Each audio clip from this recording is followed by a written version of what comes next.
कि मन मैला ही रहा तो गंगा नहाकर क्या करोगे। कहीं कहीं कहीं अगर कविता जैसी कोई बात हो जाए तो अपने अच्छे श्रोता होने का सबूत देना। ये मन मैला ही रहा तो गंगा नहाकर क्या करोगे। घृणा की दवा प्रेम है, लहू बहाकर क्या करोगे। ये मन मैला ही रहा तो गंगा नहाकर क्या करोगे। घृणा की दवा प्रेम है, लहू बहाकर क्या करोगे। और दिल दिमाग दुनिया सुलग रहे हैं आग में, अरे खाक हो जाएगा तब मल्हार गाकर क्या करोगे। खाक हो जाएगा तब मल्हार गाकर क्या करोगे। खाक हो जाएगा तब मल्हार गाकर क्या करोगे। आप लोगों का प्रतिशत ऐसा लगता है कहीं तो भी मानसिक थकान है या हो सकता है वैचारिक हो, लेकिन भौतिक थकान नहीं होनी चाहिए, क्योंकि आपकी ऊर्जा ही आपका कल निर्धारित करती है। मैं यहाँ खड़ा हूँ आदरणीय, पिछले जमाने में लोगों की तबीयतें खराब होती थी तो हकीम के पास जाते थे, उसके बाद वैद्यनाथ के पास। हकीमों का तो ऐसा था कि नाड़ी पकड़कर बताते थे आपको हुआ क्या है। कई लोग तो इतनी देर तक नाड़ी पकड़ते थे कि नाड़ी वाला ही सटक जाता था। हाँ साहब, वो कई बार तो नाड़ियां देख देख के पकड़ते थे कि नाड़ी को पकड़े भी कि न पकड़े। कुछ अच्छी नाड़ी मिल गई तो घंटे पकड़ के रखते थे। उसके बाद वैद्यराज आए, वो आपकी हालत जानना चाहते तो आपसे जीभ निकलवाते थे कि जीभ दिखाओ, आंखें दिखाओ। अब शादीशुदा आदमी घर में आंखें देख देख के परेशान है, यहाँ के आंखें दिखाए। उसके बाद आजकल के आधुनिक डॉक्टर आ गए, आप उनके पास जाओ तो आपकी तबीयत नहीं पूछते आपको क्या हुआ है, सीधे कागज पर लिख के देते थे कि आप पैथोलॉजी से जाकर अपनी ब्लड रिपोर्ट लेके आओ, उसके बाद आपकी बात करेंगे। हम देहाती आदमी, कवि आदमी, हम यहाँ से आप सबको देखकर बता सकते हैं किसके बॉडी में कितना % हीमोग्लोबिन है। यहाँ अच्छी बात हो और उसके बाद भी आदमी मुंह लटकाया बैठे रहे और ऐसी मरियल सी ताली बजाए तो समझ जाना उसकी बॉडी में 60 to 70% हीमोग्लोबिन है। और आपकी बॉडी में 70 to 80% हीमोग्लोबिन होगा तो आपका सर थोड़ा उठेगा और तालियां ऐसी बज सकती है। लेकिन अगर आपकी बॉडी में 100% हीमोग्लोबिन है तो आपके हाथ ऐसे उठेंगे, तालियां बजेंगी तो यहाँ से पूरा एनसीएल गूंज उठेगा। मैं देखना चाहता हूं आपके बॉडी में कितना % हीमोग्लोबिन है। क्या अद्भुत अद्भुत। यहाँ तो सारे लोग उत्साही हैं, बलशाली हैं, क्षमतावान हैं। वाह, ऐसे लोगों के बीच में मैं कविता पढ़ रहा हूँ, अच्छा लग रहा है। हर बार दिया बुझने की वजह हवा नहीं होती, कई बार उसका तेल भी खत्म हो जाता है। तो तेल बनाए रखना, हवा से हम लड़ लेंगे। जब वातावरण प्रदूषित हो तो हम बात करते हैं कि लहू लुहान घर आंगन है, बंद सुलह के रास्ते, अमन के गीत गाऊं तो भला मैं किसके वास्ते। और शोलों की शक्ल लेने लगे हैं जब से चराग, बहारों ने भी बदल दिए हैं अपने रास्ते, बहारों ने भी बदल दिए अपने रास्ते, बहारों ने भी बदल दिए अपने रास्ते 100%। नहीं है, नहीं है, नहीं है। और है तो एक बार मुझे बताइए कि 100% है हीमोग्लोबिन है या क्या बोलते हैं देहाती में अक्ल नहीं होती। मैं कहता हूं कि होती है, दूसरे टाइप की होती है। कैसे होती मैं बताता हूं आपको।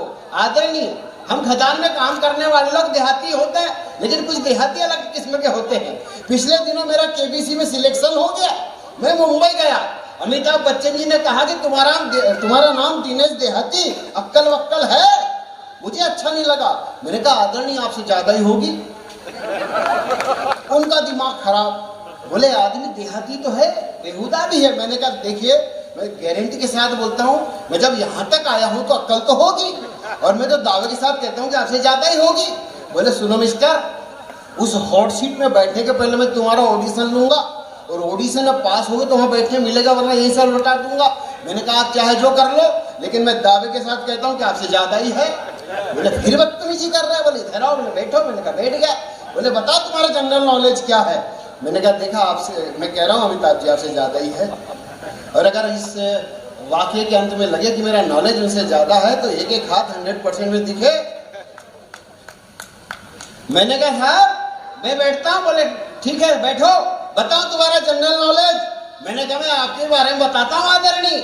आपका नाम श्रीमान अमिताभ बच्चन, आपके पिताजी का नाम श्रीमान हरिवंश राय बच्चन, आपकी माताजी का नाम श्रीमती तेजी बच्चन, आपकी पत्नी का नाम श्रीमती जया बच्चन, आपके बेटे का नाम श्रीमान अभिषेक बच्चन, आपकी बहू का नाम श्रीमती ऐश्वर्या राय बच्चन। मैंने कहा ठीक है। बोले हाँ ठीक है। मैंने कहा अब आप मेरे बारे में बताओ।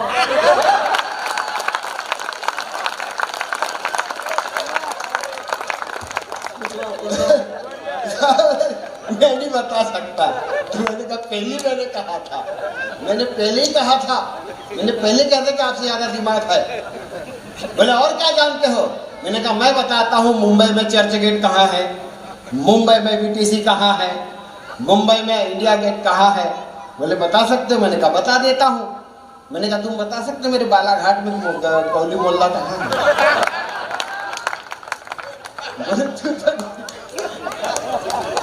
बात अगर अच्छी लगे तो मुझे बताना चाहिए। देहाती में अक्ल नहीं होती हो तो मैं आपका समर्थन करता हूँ। मैं उन देहाती लोगों के बीच में आया हूँ और देहाती होने पे गर्व करता हूँ। और ये बात दावे के साथ कहता हूँ कि हम देहातियों ने कड़कड़ाती ठंड, तेज धूप और भरी बरसात में फसलों को संभाले नहीं होते तो इस देश के मुंह में आज अनाज के निवाले नहीं होते। इस देश के मुंह में आज अनाज के निवाले नहीं होते। और ऐसा नहीं कि हम देहातियों के जीवन में कभी गम नहीं होता, लेकिन ये सच है कि देहात में कहीं वृद्धाश्रम नहीं होता। 100% दिखना चाहिए, मुझे लगना चाहिए कि अच्छे लोगों के बीच में पढ़ रहा हूँ मैं। देहाती साहब बोलते देहाती में अक्ल नहीं होती, आपको बता दिया। लेकिन देहाती और भी किस्म किस्म के होते हैं। कुछ लोग तो ऐसे सर फिरे कि आपका दिमाग ही घूम जाए। पिछले दिनों में नागपुर के संतरा मार्केट में गया, मुझे किसी ने बताया कि यहाँ का संतरा प्रसिद्ध। मैंने कहा भाई साहब एक ताजा संतरा देना। तो उस आदमी ने मुझे ऊपर से नीचे तक देखा। ये बोले नागपुर में संतरे का एक भी पेड़ नहीं, ताजा संतरा कहाँ से? अरे मैंने कहा मुझे ताजा खाना है। यदि ताजी दिख रहे, बोले नहीं बेचने के लिए पॉलिश करके रखते हैं। मैंने कहा ताजा चाहिए मुझे। तो बोले देहात में जाओ, इधर यहाँ से 12-13 किलोमीटर देगा। मैं चला गया। साहब जिद्दी होते हैं देहाती आदमी। वहां गया तो एक आदमी धोती पहना, सर में गमछा लपेटा, टोकरी में संतरे बेच रहा था। मैंने एक संतरा उठाया, सूंघा, अच्छा लगा। मैंने कहा भाई साहब कैसे दिए? देहाती का दिमाग देखना साहब। बोले 5 रुपए का एक। संतरा अच्छा लगा। मैंने कहा ऐसा करो 10 रुपए के 2 दे दो। वो बोला नहीं 5 रुपए का एक आएगा।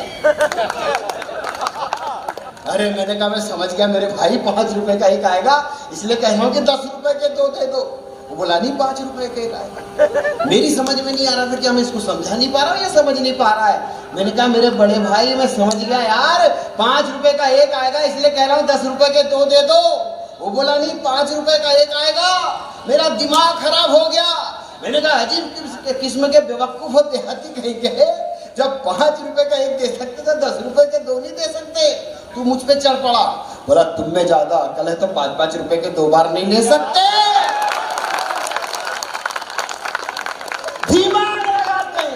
दिमाग लगाने का तरीका अलग अलग। मेरे एक देहाती दोस्त ने तो हद कर दी। खेत में पक्का मकान बनाया, आदर ने उसका छप्पर कच्चा बना दिया। अरे मैंने कहा मेरे दोस्त, मेरे भाई जब इतना पक्का मकान बनाया तो छप्पर भी पक्का बना देता। बोले दिनेश भाई तुमने सुना नहीं क्या, जब ऊपर वाला देता है तो छप्पर फाड़ के देता है। कौन बार बार छप्पर रिपेयर करवाए? मैंने कहा पगले तब तो तू कच्छा भी नहीं पहनता होगा। बोला क्यों? मैंने कहा तूने सुना नहीं क्या, जब ऊपर वाला लेता है 100% तो कच्छा भी उतार देता है। दिमाग लगाते हैं, दिमाग लगाने का तरीका अलग अलग। बड़ी भयंकर जगह होती देहात में कभी कभी साहब। एक जगह देहात में कवि सम्मेलन करने के लिए गया मैं, तो मेरे पेट में दर्द उठा। तो मैंने आयोजक से कहा भाई साहब मेरे पेट में दर्द उठा, मैं कविता नहीं पढ़ पाऊंगा, कहीं डॉक्टर है क्या, अस्पताल है क्या? अरे बोले देहात में कहाँ का अस्पताल? मैंने कहा कुछ तो होगा। मैंने डिस्पेंसरी है। मैंने कहा तुम्हारे यहाँ तो स्ट्रीट लाइट भी नहीं है, डिस्पेंसरी कैसे ढूंढूंगा? बोले इस गली से चले जाओ, जिस घर पे भी दिए जलते दिखे समझ जाना डिस्पेंसरी है। साहब दर्द बहुत ज्यादा था, मैं परवाह किए बगैर अंधेरे की आगे चला गया तो एक घर पर देखा वहां 5 दिए जल रहे हैं। उत्साह बढ़ा, दरवाजा खटखटाया तो वहां से एक आदमी बाहर आया। मैंने सम्मान से पूछा, भाई साहब की डिस्पेंसरी है? बोले हाँ है।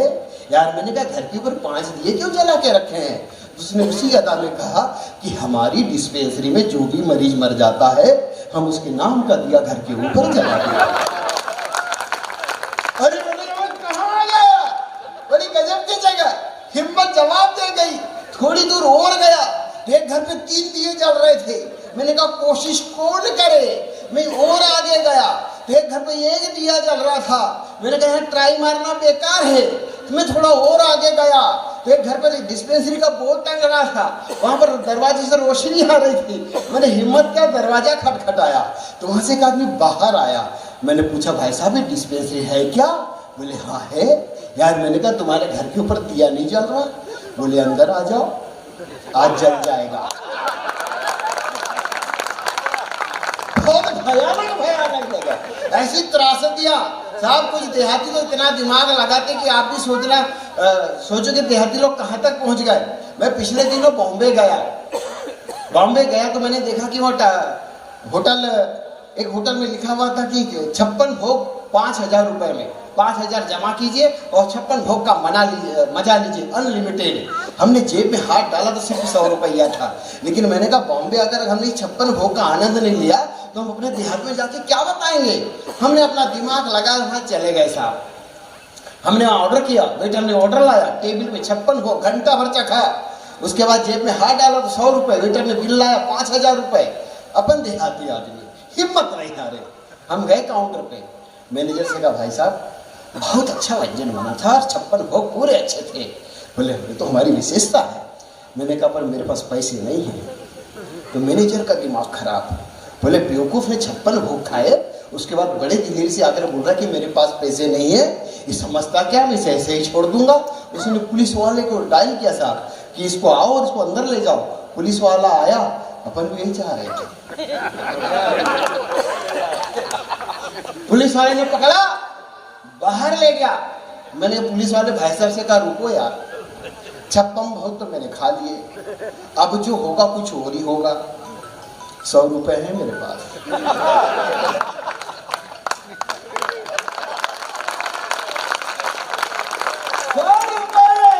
56 भोग का मजा देहाती लेके आ गए। आपका प्यार एक बार ताली में मिले। कविताओं की ओर आता है। हम देहाती हैं साहब, पढ़ते हैं, देखते हैं, समझते हैं। कविता लिखना आसान नहीं है। यहाँ आकर अपना खून जलाता है आदमी, प्रस्फुट होते हैं शब्द। जरूरी नहीं कि हर डॉक्टर को हर मर्द समझ में आ जाए, लेकिन जिसके समझ में आ जाए तो वो प्रसिद्ध डॉक्टर हो जाता है, वरना किसी की MBBS की डिग्री छीन ही नहीं जाती।